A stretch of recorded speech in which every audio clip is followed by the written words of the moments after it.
Ulangan 22. Apabila engkau melihat bahwa lembu atau domba saudaramu tersesat, janganlah engkau pura-pura tidak tahu. Haruslah engkau benar-benar mengembalikannya kepada saudaramu itu. Dan apabila saudaramu itu tidak tinggal dekat denganmu dan engkau tidak mengenalnya, maka haruslah engkau membawa hewan itu ke dalam rumahmu dan haruslah itu tinggal padamu, sampai saudaramu itu datang mencarinya. Engkau harus mengembalikan kepadanya. Demikianlah harus kau perbuat dengan keledainya. Demikianlah kau perbuat dengan pakaiannya. Demikianlah kau perbuat dengan setiap barang yang hilang dari saudaramu dan yang kau temui. Tidak boleh engkau pura-pura tidak tahu. Apabila engkau melihat keledai saudaramu atau lembu rebah di jalan, janganlah engkau pura-pura tidak tahu. Engkau harus benar-benar menolong membangunkannya bersama-sama dengan saudaramu itu. Seorang perempuan janganlah memakai pakaian laki-laki, dan seorang laki-laki janganlah mengenakan pakaian perempuan. Sebab setiap orang yang melakukan hal ini adalah kekejian bagi Tuhan Allahmu. Apabila engkau menemui di jalan sarang burung di salah satu pohon atau di tanah dengan anak-anak burung atau telur-telur di dalamnya, dan induknya sedang duduk mendekap anak-anak atau telur-telur itu, maka janganlah engkau mengambil induk itu bersama-sama dengan anak-anaknya. Setidak-tidaknya induk itu haruslah kau lepaskan, tetapi anak-anak boleh kau ambil. Maksudnya supaya baik keadaanmu dan lanjut umurmu. Apabila engkau mendirikan rumah yang baru, maka haruslah engkau memagari suatu rumahmu, supaya jangan kau datangkan hutang darah kepada rumahmu itu, apabila ada seseorang jatuh dari atas. Janganlah kau taburi kebun anggurmu dengan dua jenis benih, supaya seluruh hasil benih yang kau taburkan dan hasil kebun anggurmu janganlah menjadi milik tempat kudus. Janganlah engkau membajak dengan lembu dan keledai bersama-sama. Janganlah engkau memakai pakaiannya dua jenis bahannya, yakni bulu domba dan lenan bersama-sama. Haruslah engkau membuat tali yang terpilin pada keempat puncak kain penutup tubuhmu. Apabila seseorang mengambil istri dan setelah menghampiri perempuan itu menjadi benci kepadanya, mendudukannya kepadanya perbuatan yang kurang senonoh dan membusukkan namanya dengan berkata, perempuan ini kuambil menjadi istriku, tetapi ketika ia kuhampiri, tidak ada kudapati padanya tanda-tanda keperawanan. Maka haruslah ayah dan ibu gadis itu memperlihatkan tanda-tanda keperawanan gadis itu kepada para tua-tua kota di pintu gerbang. Dan ayah si gadis haruslah berkata-kata kepada para tua-tua itu, aku telah memberikan anakku kepada laki-laki ini menjadi istrinya. Lalu ia menjadi benci kepadanya. Dan ketahuilah, ia mendudukan perbuatan yang kurang senonoh dengan berkata, tidak ada kudapati tanda-tanda keperawanan pada anakmu, tetapi inilah tanda-tanda keperawanan anakku itu. Lalu haruslah mereka membentangkan kain itu di depan para tua-tua kota. Maka haruslah para tua-tua kota itu mengambil laki-laki itu, menghajar dia, mendenda dia 100 shikal perak dan mengembalikan perak itu kepada ayah si gadis, karena laki-laki itu telah membusukkan nama seorang perawan Israel. Perempuan itu haruslah tetap menjadi istrinya. Selama hidupnya tidak boleh laki-laki itu menyuruh dia pergi. Tapi jika tuduhan itu benar dan tidak didapati tanda-tanda keperawanan pada si gadis, maka haruslah si gadis dibawa keluar ke depan pintu gerbang, pintu rumah ayahnya, dan orang-orang sekotanya harus melempari dia dengan batu, sehingga mati, sebab dia telah menodai orang Israel dengan bersundal di rumah ayahnya. Demikianlah harus kau hapuskan yang jahat itu dari tengah-tengahmu. Apabila seorang kedapatan tidur dengan seorang perempuan yang bersuami, maka haruslah keduanya dibunuh mati, laki-laki yang telah tidur dengan perempuan itu dan perempuan itu juga. Demikianlah harus kau hapuskan yang jahat itu dari antara orang Israel. Apabila ada seorang gadis yang masih perawan dan yang sudah bertunangan, jika seorang laki-laki bertemu dengan dia di kota dan tidur dengan dia, maka haruslah mereka keduanya kamu bawa keluar ke pintu gerbang kota dan kamu lempari dengan batu, sehingga mati. Gadis itu karena walaupun di kota, ia tidak berteriak-teriak, dan laki-laki itu karena ia telah memperkosa istri sesamanya manusia. Demikianlah harus kau hapuskan yang jahat itu dari tengah-tengahmu.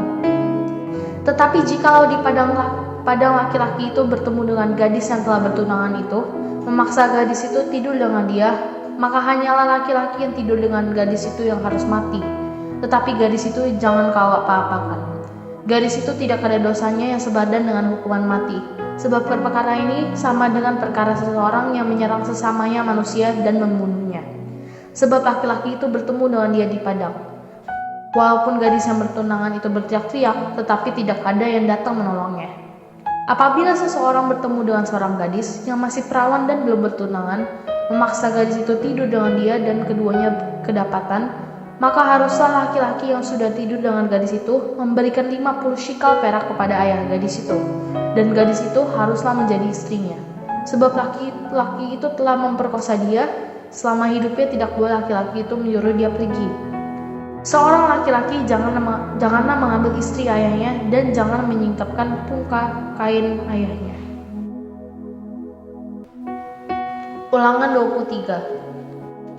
Orang yang hancur buah pelirnya atau yang terpotong kemaluannya jangan masuk jemaat Tuhan. Seorang anak haram janganlah masuk jemaat Tuhan. Bahkan keturunannya ke-10 pun tidak boleh masuk jemaat Tuhan. Seorang Amon atau seorang Moab janganlah masuk jemaat Tuhan. Bahkan keturunannya yang ke-10 pun tidak boleh masuk jemaat Tuhan sampai selama-lamanya.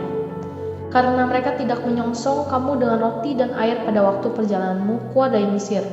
Dan karena mereka mengupah Bileam bin Beor dari Peter di Aram Mesopotamia melawan engkau, supaya dikutukinya engkau. Tetapi Tuhan Allahmu tidak mau mendengarkan Bileam, dan Tuhan Allahmu telah mengubah kutuk itu menjadi berkat bagimu, karena Tuhan Allahmu mengasihi engkau. Selama engkau hidup, janganlah engkau mengikhtiarkan kesejahteraan dan kebahagiaan mereka sampai selama-lamanya.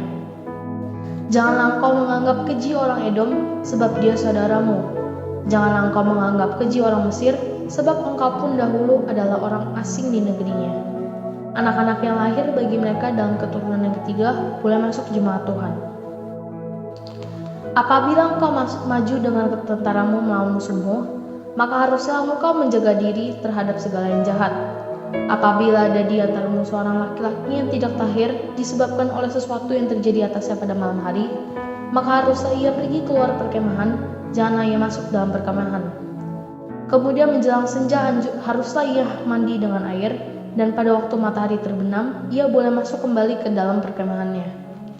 Di luar perkemahan itu, haruslah ada bagimu suatu tempat kemana engkau pergi untuk ada hajat. Di antara perlengkapanmu haruslah ada padamu sekop kecil, dan apabila engkau jongkok pada hajat, haruslah engkau mengali lubang dengan itu dan menimbuni kotoranmu. Sebab Tuhan Allahmu berjalan dari tengah-tengah perkemahanmu untuk melepaskan engkau dan menyerahkanmu semua kepadamu. Sebab itu haruslah perkemahanmu itu kudus, supaya jangan ia melihat sesuatu yang tidak senonoh di antaramu, lalu berbalik daripadamu. Janganlah kau sorakan kepada tuannya seorang budak yang melarikan diri dari tuan kepadamu. Bersama-sama engkau ia boleh tinggal di tengah-tengahmu, di tempat yang dipilihnya di salah satu tempatmu, yang dirasanya baik, janganlah engkau menindas dia. Di antara anak-anak perempuan Israel, janganlah ada pelacur bakti, dan di antara anak-anak laki Israel, janganlah ada semburit bakti. Janganlah kau bawa upah sendal atau uang semburit ke dalam rumah Tuhan Allahmu, untuk menepati salah satu nazar, sebab keduanya itu adalah kekejian bagi Tuhan Allahmu. Janganlah engkau membungkakan kepada saudaramu, baik uang maupun bahan makanan atau apapun yang dapat dibungakan. Dari orang asing boleh engkau memungut bunga, tetapi dari saudaramu janganlah engkau memungut bunga, supaya Tuhan Allahmu memberkati engkau dalam segala usahamu di negeri yang engkau masuki untuk mendudukinya. Apabila engkau bernazar kepada Tuhan Allahmu, janganlah engkau menunda-nunda memenuhi, sebab tentulah Tuhan Allahmu akan menuntun daripadamu, sehingga hal itu menjadi dosa bagimu. Tetapi apabila engkau tidak bernazar, maka hal itu bukan menjadi dosa bagimu. Apa yang keluar dari bibirmu harus kau lakukan dengan setia, sebab dengan sukarela kau nazarkan kepada Tuhan Allahmu sesuatu yang kau katakan dengan mulutmu sendiri.